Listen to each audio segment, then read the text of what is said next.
Hi, I'm Joyce, and I'm the founder of EMG Life Fitness. I wanted to share with you today why I started EMG Life Fitness and why I started the online fitness studio. And I also wanted to make sure that I introduced one of our first instructors. She was our first instructor here at EMG. She was our first adopter instructor about a year ago now. Exactly. And so first of all, let me tell you why I started EMG Life Fitness. The reason why I started this online fitness studio is because I wanted to get the greatest fitness classes that I've taken over the years to get in shape and stay in shape and make them available to everybody, not just to the people that could afford it or not just to the people who live near a city where there were some great instructors. I also wanted to have the opportunity to have some great instructors to broaden their reach. We have great instructors all over the country and teaching great classes, and they just don't have the breadth, and DVDs just are very expensive and they're a pain to make and they're launch and leave. So I thought that the technology of streaming, that we could actually connect the instructors with everybody that wanted a great fitness class. And it's not just people that want to get pumped, it's people that want to lose weight, people that want to get fit, stay in shape for their kids, stay in shape for their family, or if you're over 50, to be able to stay in shape and stay healthy for the rest of your lives. So let me introduce to you Liz Clingham. Okay, Liz was and is a really great instructor of mine. And personally, what I'll tell you a little bit about our story is that when I was turning a milestone birthday, we won't say which one, I decided I wanted to run the New York City Marathon. So I belonged to the Reebok Sports Club at the time, and I went in to take a Pilates class, to take a private Pilates, because I heard Pilates was great. And I got somebody that I didn't particularly like, and then they gave me Liz.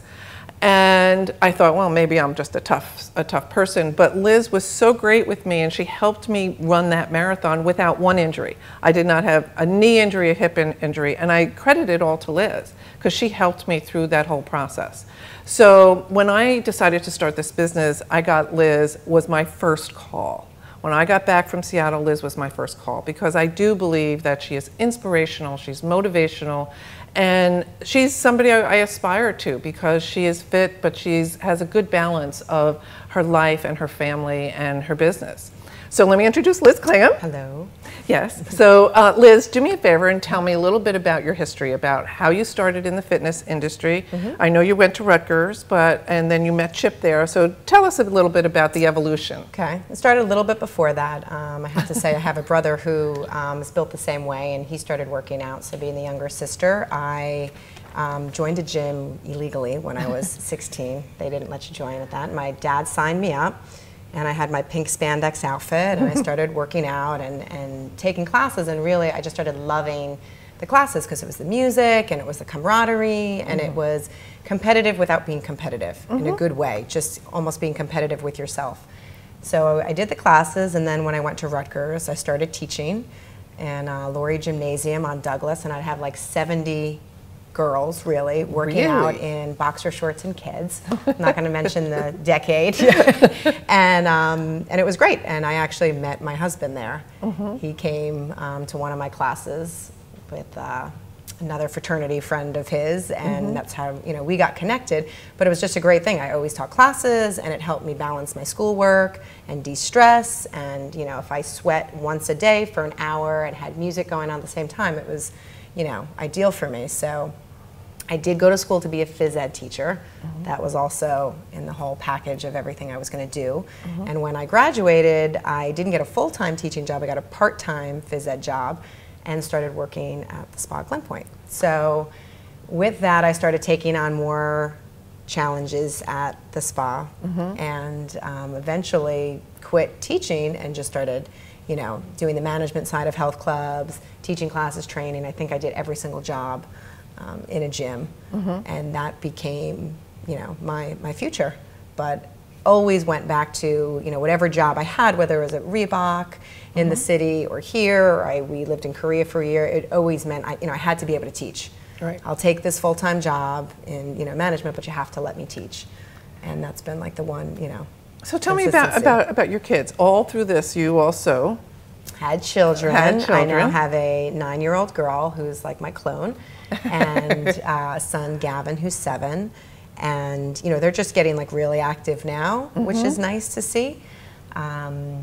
You know, sometimes they come with me to class, and sometimes they'll start taking class, Right. you know, while I'm doing it, or, you know, whatever I'm doing at home. We're going to be running the 10 to Fly 5K together. Oh, fun. Which is neat, because now, Yeah. like, my husband and I don't run those races for ourselves anymore. Right. You know, that took a couple of years to say, all right, it's not for us anymore, but, you know, my 7-year-old's going to run it for the first time this year, and we just started training.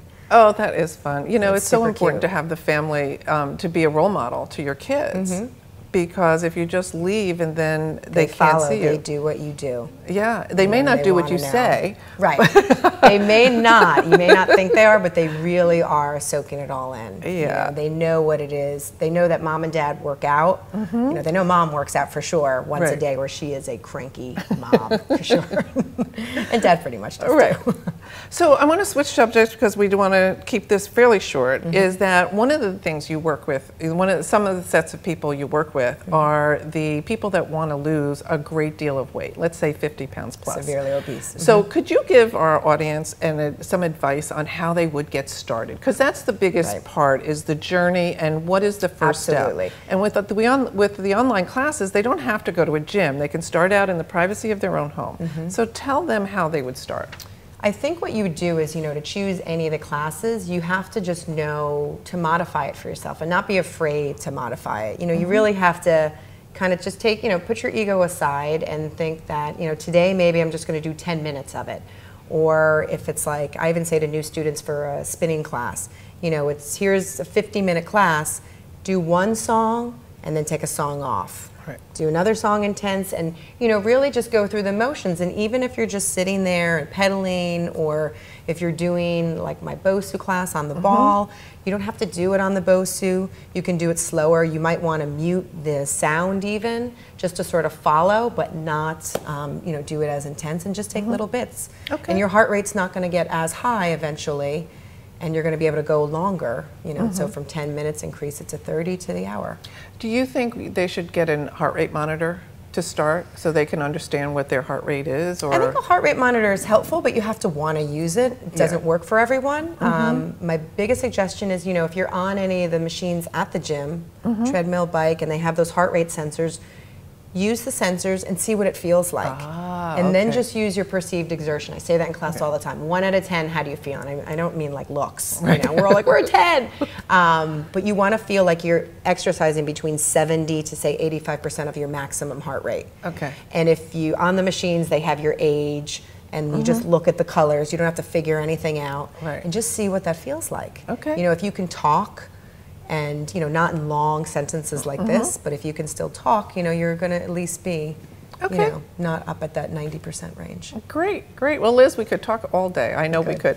And I'm sure that our folks at home would love to hear. And there will be an opportunity as we go through this series, because we are going to be introducing our other instructors as well. But since Liz was the first, we start with Liz.